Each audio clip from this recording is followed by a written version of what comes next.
Want to speak real Arabic from your first lesson? Sign up for your free lifetime account at ArabicPod101.com. Hi everybody, this is Nora from ArabicPod101.com and welcome to our new series, Ask an Arabic Teacher. In this series, I'm going to be answering some of your most common Arabic questions.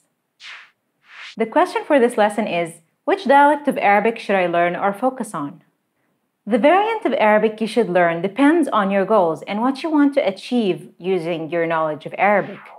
If you want to learn Arabic to become a professional translator, work in politics, read newspapers, or write reports for work, then you should definitely focus on Modern Standard Arabic. On the other hand, if you want to be able to communicate with Arabic-speaking people, you have to learn a popular dialect that's widely understood, like Egyptian Arabic or Levantine Arabic. As Nelson Mandela once said, if you talk to a man in a language he understands, that goes to his head. If you talk to him in his language, that goes to his heart. And let's get the facts straight. Nobody speaks Modern Standard Arabic in their daily conversations, not one person in the whole entire world. To understand the difference in usage between Modern Standard Arabic and dialects, you need to know what Modern Standard Arabic and dialects mean to Arabic-speaking people. Babies learn the dialect of their country or region first to communicate with their parents. Then, when they go to school, they start learning how to read and write Modern Standard Arabic, because this is what they will use to read textbooks, take exams, read books and newspapers. They will learn it from kindergarten up to the end of high school. But depending on their major, they might take more Modern Standard Arabic courses throughout their college years. For example, if their major is translation or journalism, they will continue taking classes because that's what the news, the formal and legal papers is written in. Other than that, social media, speaking with professors, co-workers, teachers, friends, and family is all in dialect. That's why the average Arabic-speaking person might make a lot of mistakes when trying to use Modern Standard Arabic. Even Arabic speakers need a lot of proofreading when they're writing a very important document. What about choosing between dialects then? Variants of Arabic dialects sound pretty different from each other. They're almost like a different language. Choosing the dialect to study, of course, has to do with the region of the Arabic-speaking world you're interested in, but you should keep another factor in mind. Some dialects are easier to learn and pronounce depending on your native language. For instance, I noticed that Levantine dialects are easier to learn than Egyptian dialect if your native language is Japanese. That's because of similarities in rhythm and phonemes. So listening to different dialects is a good way to get a feel of how they sound before you make up your mind. Keep in mind, though, that the most widely understood Arabic dialects are Egyptian Arabic and Levantine Arabic because of how popular their media is in the Arabic-speaking countries. I hope you liked our lesson. If you have any more questions, please leave a comment below and I will see you in the next episode. Salam! Hi everyone, my name is Prihan and this is the Arabic Top Words. Today's topic is 10 phrases to amaze native speakers. So let's get started. أقدر أحفظ حوالي 50 كلمة عربي جديدة في اليوم. I can memorize around 50 new Arabic words a day. The first phrase is أقدر أحفظ حوالي 50 كلمة عربي جديدة في اليوم. I can memorize around 50 new Arabic words a day. أقدر أحفظ حوالي 50 كلمة. It's too long, even I cannot memorize it. That sounds tough. Good luck. أقدر أتابع أفلام عربي من غير ترجمة. I can watch Arabic movies without subtitles. The next one is أقدر أتابع أفلام عربي من غير ترجمة. I can watch Arabic movies without subtitles. I think it's amazing to watch Arabic movies without subtitles because, as you all know, Arabic has a standard Arabic and dialect Arabic, and they're so different. So usually all movies are made in the dialect. So if you can listen to the dialect and understand so well without the subtitles, that means that you're very, very good at Arabic. Yeah. أنا بتعلم عربي لوحدي. I'm learning Arabic all by myself. أنا بتعلم عربي لوحدي. I'm learning Arabic all by myself. And this is amazing because Arabic is very difficult. So if you decide to learn it all by yourself, then you're a very smart person. All by myself. أنا فهمت كل اللي أنت قلته. I completely understood everything you said. أنا فهمت كل اللي أنت قلته. I completely understood everything you said. if you can understand native speakers without missing anything out, then you're doing a great job, I suppose. أنا أخدت سنة واحدة بس لغاية ما بقيت بتكلم بطلاقة. It took me only 1 year to become fluent. أنا أخدت سنة واحدة بس لغاية ما بقيت أتكلم بطلاقة. It took me only 1 year to become fluent. And this is amazing, and you can only achieve that by having lots of Egyptian friends you can speak with every day. So you can easily learn Egyptian Arabic fluently. You can speak it fluently in only 1 year or even less. العربي ممتع وسهل في التعليم. Arabic is fun and easy to learn. العربي ممتع وسهل في التعليم. Arabic is fun and easy to learn. And of course, Arabic is fun and easy to learn if you're doing it with us, Arabic Pod 101. أنا مش بس بعرف عربي، أنا بتكلم شوية لغات تانية برضو. Apart from knowing Arabic, I can speak a few other languages as well. أنا مش بس بعرف أتكلم عربي، ده أنا بعرف كمان أتكلم شوية لغات تانية. Apart from knowing Arabic, I can also speak a few other languages as well. For example, English. شكراً ليك، بس هي في الحقيقة مش لغتي الأم. Thank you, but it's not my native language actually. شكراً ليك، بس هي في الحقيقة مش لغتي الأم. Thank you, but it's not actually my native language. أنا بعرف أتكلم عربي بأكتر من لهجة. I can speak Arabic in more than one dialect. أنا بعرف أتكلم عربي بأكتر من لهجة. I can speak Arabic in more than one dialect. For example, I can say شكو ماكو حبيبي. It means how are you or what's up, my love, or حبيبي in Iraqi dialect. أنا بعرف أقرأ عربي كمان. I can also read Arabic.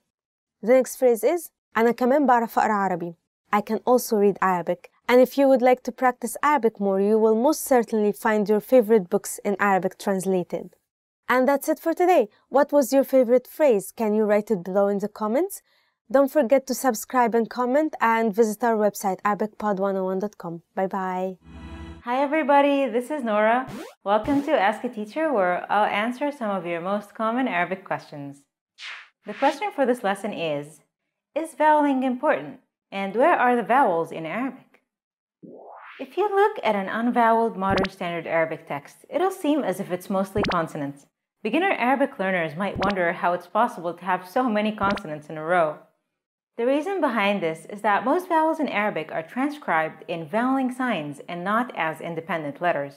For beginner Arabic learners, voweling signs are necessary in order to read Arabic text correctly.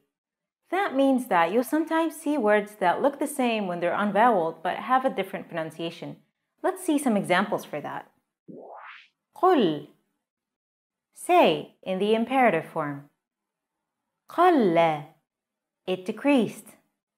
أكل, food. أكل, he ate. ذهب, he went. ذهب, gold. You have to consider the voweling signs as an essential part of the main text when you learn new vocabulary. It might seem challenging, but if you think of them as English vowels just on top of or below the consonants instead of in between them, it won't seem as awkward. Native Arabic speakers rarely need voweling though, because they can tell from the context which part of speech a word is, and also because of their years of experience. You can get to that level too by constant practice and regular vocabulary input. You can learn more about voweling by checking our Arabic Alphabet Made Easy series on arabicpod101.com. If you have any more questions, please leave a comment below, and I will see you in the next episode. Salam! Want to speak real Arabic from your first lesson? Sign up for your free lifetime account at arabicpod101.com. Hi guys, this is Nora from arabicpod101.com. Welcome to Ask a Teacher, where I will answer some of your most common Arabic questions. So I get asked this question a lot because this is one of those things that are specific to Semitic languages. And the question is, how are Arabic words created or formed? Derivation is the core of 99% of Arabic words. All words of Arabic origin come from a 3 or 4 letter base words called roots. In this lesson, we will learn how derivation works in Arabic. Arabic is a fusional language, meaning that changes can happen in the body of the word itself to create other words of related meanings. In other words, Letters are inserted not just as prefixes or suffixes to the root, but also in between the root letters to form new words. Let's take a look at one of the most basic verbs in Arabic. The root is كتب. كتب. The root just on its own is the singular past tense form of the verb. This is also the form we use to look a word up in a classical Arabic to Arabic dictionary. Let's see how we can form a huge number of words out of this root. كتب, he wrote, which is the root. كاتب, a writer. كتاب, a book. كتابة, writing. مكتب, a desk. كتيب, a pamphlet. مكتبة, a library. اكتتاب, contribution of funds. Now let's see the variations of the verb to cook. طبخ, he cooked, which is the root. طبخة, a meal. مطبخ, a kitchen. طباخ, a chef. طبخ, cooking. مطبوخ, cooked. As you can see, letters are often inserted in between the root letters, not just as prefixes or suffixes, to form new words. This makes it a bit different from English, where we usually add an ing or er to create new words. If you have any more questions, please leave a comment below, and I will see you in the next episode. Salam. When learning a new language, it's easy to think, I don't think I'm making any progress. What if I never reach my goals? We all get these thoughts from time to time, but are they worth being scared of? What are the fears language learners tend to have the most? And how can you learn to overcome them? Here are the top 4 language learning fears, according to our users. Number 1, I'm not good enough to start speaking yet. This is a pretty common fear or misconception that most learners have. Here's how you overcome it. The best way to get good at speaking is to start speaking from day 1. You need to open your mouth and just start talking. If you think you're not good enough, just focus on the lines you want to say. Number 2, I'm afraid I'll never be fluent. You've got to set small, specific goals. Make daily goals, like having just a 5-minute conversation. As these small goals add up, you'll be speaking more comfortably. Number 3, I'm not making any progress. There are 2 things you can do right now. Use the dashboard to track your progress. Our dashboard shows how much you've accomplished. Or try a harder lesson on our website. The lessons come with line-by-line translations, and the hosts explain everything. Now you can understand something you didn't minutes ago. Number 4, I'm afraid of not understanding anything I hear. This fear can occur when you hear advanced grammar and vocabulary and it just goes completely over your head. To beat this, simply read along with our line-by-line tool. It's the best way to instantly understand advanced conversations. Translations and scripts are right in front of you. For real-life situations, learn useful phrases such as, "Can you say it more slowly? I don't understand." There's nothing wrong with saying that you didn't understand something. So, these are the top 4 fears and how to overcome them. Luckily, we also have the perfect tools available to help you conquer your fears. Sign up for your free lifetime account, no credit card required, and you'll get the best free online resources. Don't let your fears stop you. Start learning now.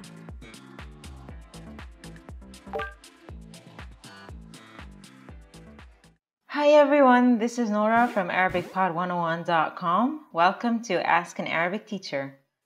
The question for this lesson is, how do I sound polite in Arabic? Many languages have honorific speech as a whole different level of speech. Arabic honorifics are much easier than that.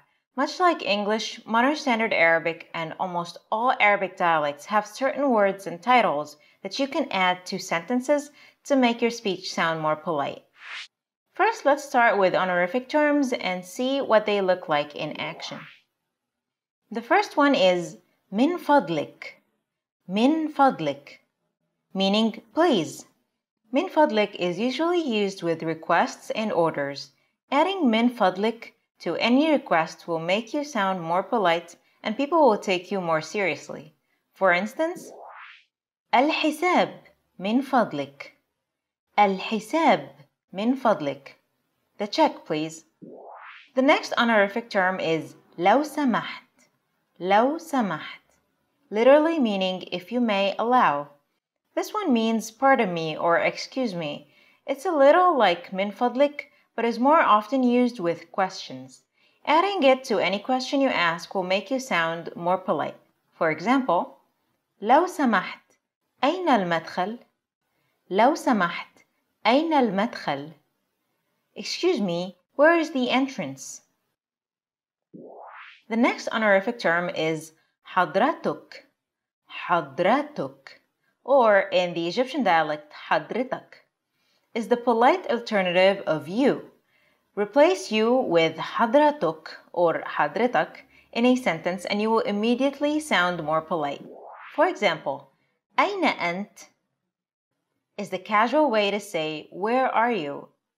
In the polite version, this becomes أين حضرتك. أين حضرتك, which also means where are you, but more polite. Next, we have أستاذ and أستاذة, which mean Mr. and Miss. Use أستاذ for masculine and أستاذة for feminine before people's names to sound more polite. These are typically used for teachers and to address people in a business setting. For example, Sami, which is a man's name, should become أستاذ Sami, meaning Mr. Sami. Hiba, which is a woman's name, should become أستاذة Hiba, meaning Miss Hiba. Lastly, we have تفضل. تفضل is the polite way of saying come over here or come in or go ahead. It's a very useful word and is used in many contexts, as you can tell from its many different meanings. You might use it to invite someone in, invite them to start eating, and many other things. Keep in mind that it changes slightly according to the gender. For example, the casual singular masculine form of this word is ادخل or تعال. It means go ahead or come in. The polite singular masculine is تفضل.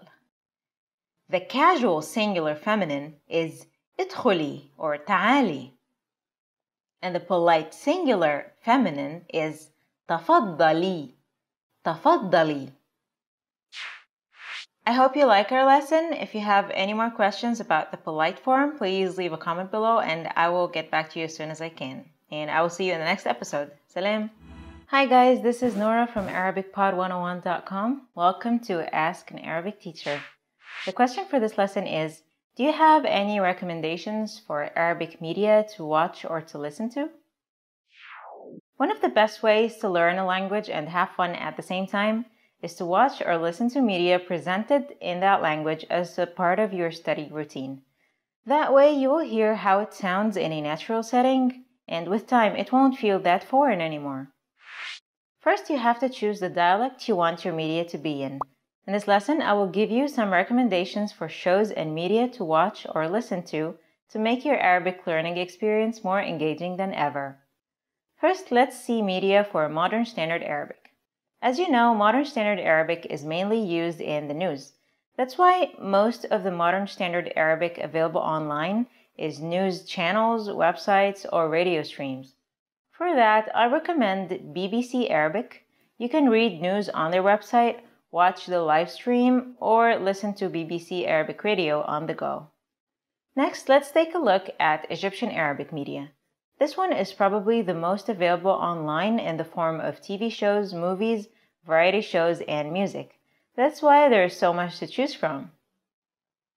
So here, I would like to recommend some shows that have become really popular in the past couple of years. Nelly Sherihan. Nelly and Sherihan. Nelly Sherihan is a comedy TV show about two cousins, a rich one and a poor one, who reunite in order to find the inheritance their grandfather left them. It is a light comedy show that's sure to make you laugh. Grand Hotel. Grand Hotel.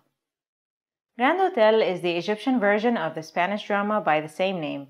It tells a story about a young man who goes to Aswan to investigate his sister's sudden disappearance and works as a waiter at the same hotel his sister worked at, and then falls in love with the owner's daughter. Together, they try to solve this mystery. It has elements of suspense and romance. عايزة أتجوز. I want to get married. This is another TV show that's become extremely popular.